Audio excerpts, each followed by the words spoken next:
The entire women's basketball landscape just got turned upside down. Jake B and this new Saudi-backed league, Project B, are reportedly throwing absolutely massive contracts at WNBA stars. Not just nice money, we're talking life-altering generational wealth for just one season abroad. At the center of it all, Caitlin Clark.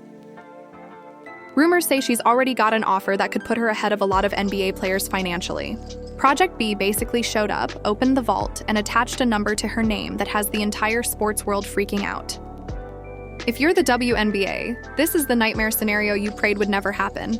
This isn't like previous off-season leagues where players might get a couple $100,000. Reports say Project B's contracts start around $2 million per year for high-end players. That's 10 times what some other women's leagues were offering. The message is loud and clear. The Middle East is going all in on sports again. They've already changed the game in soccer. They shook up golf with Liv. Now they're setting their sights on basketball and starting on the women's side because they see huge upside that's been ignored. And the number one priority on their list of signings?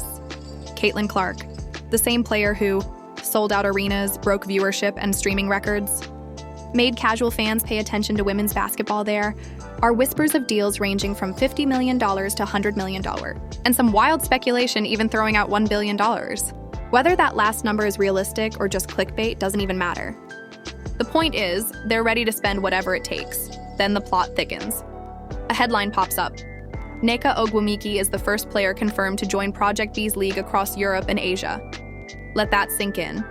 Nneka, who also happens to be the president of the WNBA Players Association, signs with a league that openly positions itself as a direct competitor to the WNBA. And it's happening right in the middle of critical CBA negotiations, when tensions and stakes in women's basketball are sky high. Project B says they're targeting 66 players total. 6 teams, 11 players each, all expected to make more than what the WNBA is currently paying. Exact numbers haven't been published, but everything suggests significantly higher salaries at a moment when players are more frustrated than ever with their financial reality.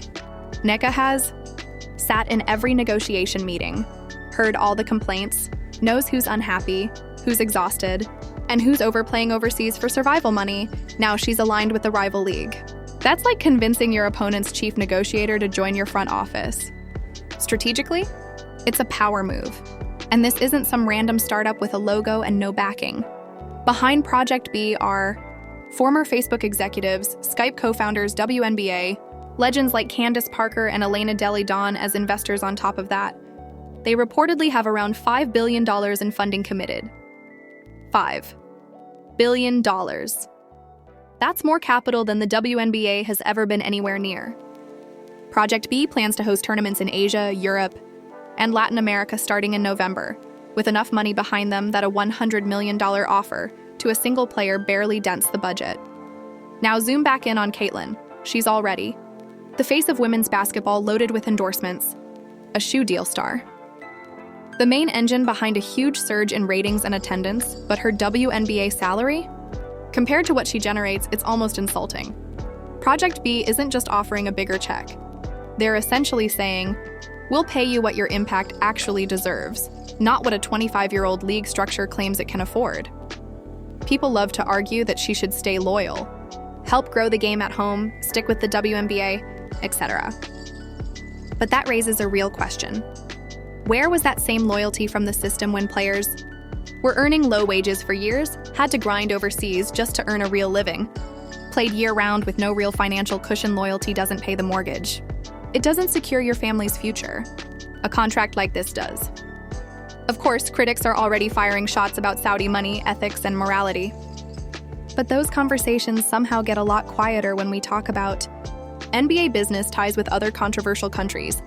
US companies doing billions in markets with human rights issues. Athletes have always had to make complex decisions about where they play and who writes the checks.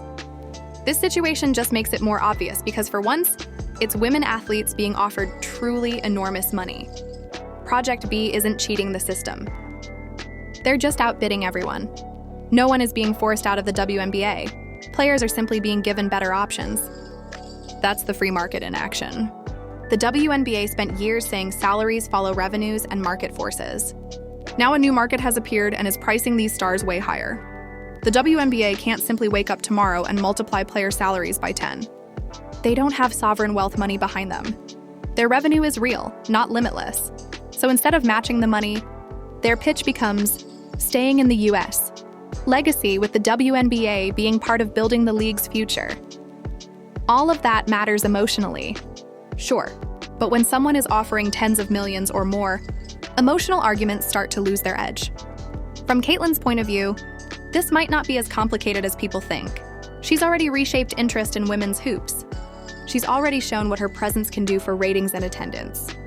There's nothing left to prove about her impact. Leaving for Project B wouldn't erase her legacy. If anything, it could send a message. She knows her value and refuses to accept less than what the market says she deserves. And if she takes that deal, future stars will know they never have to settle for "this is just how it is" in the WNBA. They'll know there are real alternatives that respect their worth financially. Project B clearly picked its moment. Years of underpay has created this perfect storm where almost every top WNBA player is one serious offer away from walking. All that pent-up frustration is now being weaponized with massive checks and global plans. If Caitlyn signs, the domino effect could be huge. The WNBA loses its marquee attraction. Attendance and ratings take a hit. Media rights talks become more difficult. Other stars demand more or leave outright in a couple of seasons. The WNBA could look more like a secondary or developmental league, while the top-tier talent plays in Project B. It might sound extreme, but we've seen versions of this before. Big Saudi events reshaping boxing schedules. LEV, golf forcing the PGA to scramble and adjust money at this scale bends the entire ecosystem. The tough truth is, the WNBA had time to react. They could have paid top players closer to their true impact, shared revenue more aggressively, poured more into marketing and expansion earlier. Instead, they largely relied on the idea that players had very few alternatives. Now a new league has arrived with huge funding and global ambitions, and those old assumptions don't work anymore.